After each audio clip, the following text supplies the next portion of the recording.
কিয় পানী কি দিছে তেলৰ নামত পেট্ৰলৰ নিজে সলনি পানী যোৰহাটৰ এটা পেট্ৰল ডিপু ভয়ংকৰ কাণ্ড মন্ত্ৰী কেশৱ মহন্তৰ কনভয়ৰ দুখন বাহনত তেলৰ সলনি ভৰালে পানী লগে লগে দুখনকৈ বাহন দ্বিতীয় মহানগৰৰূপে পৰিচিত যোৰহাটৰ লাহতি পেট্ৰল ডিপুৰ বিৰুদ্ধে বিভিন্ন সময়ত তেল কম দিয়া ভেজাল কৰা আদি অভিযোগ দীৰ্ঘদিনীয়া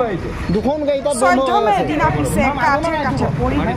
মন্ত্ৰী কেশৱ মহন্তৰ কনভয়ৰ দুখন বাহনত তেল ভৰোৱাৰ পাছতে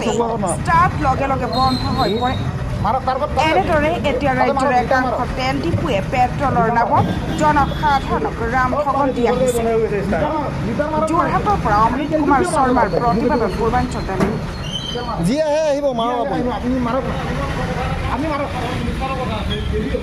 ওলালে গেলা আমি যে কথা নহয় এই আহে চাহে কি তেল নেকি এইটো তেল মাৰক ডিজেল